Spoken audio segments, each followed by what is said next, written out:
साहेब बंदगी साहिब, निंदक तो है नाक बिन, निश दिन निष्ठा खाए, गुण छोड़े अवगुण गहे, तिसका यही सुभाय।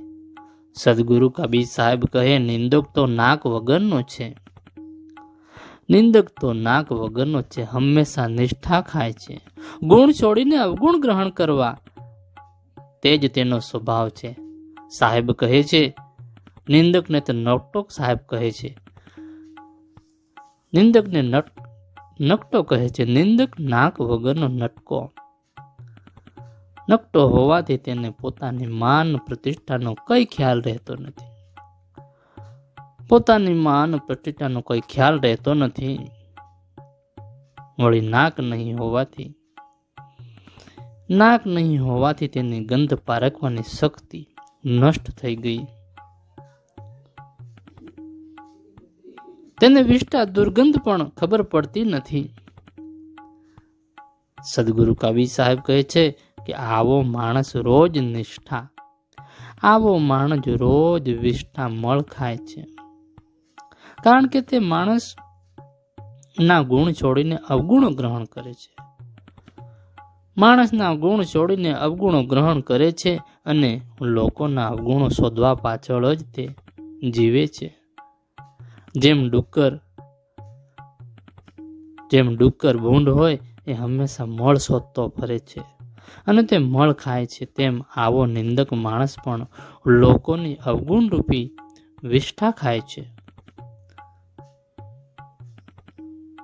લોકોની અવગુણ રૂપી વિષ્ઠા ખાય છે ને ડુક્કરની જેમ તેને આ વિષ્ઠા ભાવે પણ ખૂબ છે। સાહેબ કહે છે, અવગુણ રૂપી વિષ્ઠા ખાવાનો તેનો સ્વભાવ જ હોય છે। નિંદક નરે રાખીએ અંગન કુટી છવાય, बिन पानी साबुन बिना निर्मल कैसे सुभाय।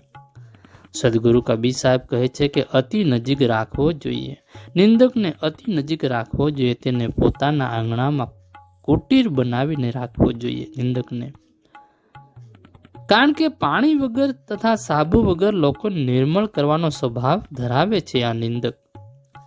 सदगुरु कबीर साहेब कहे, एक सरस सलाह आपे छे કે નિંદકને આપણે આપણી નજીક રાખવો જોઈએ।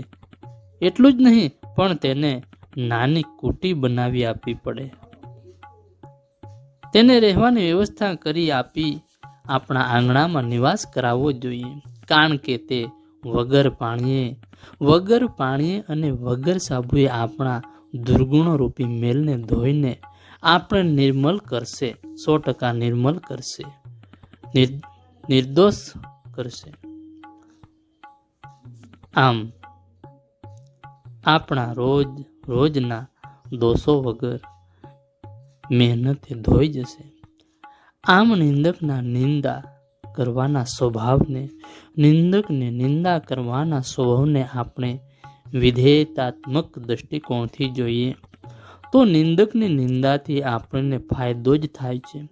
તેથી નિંદામાંથી આપણને આપણા દોષો દૂર કરવાની પ્રેરણા મળે છે અને આપણે નિર્મળ થઈ જઈએ। સદગુરુ કબીર સાહેબ કહે કે આપણે નિર્મળ થઈ જઈએ। સાહેબ બંદગી સાહેબ।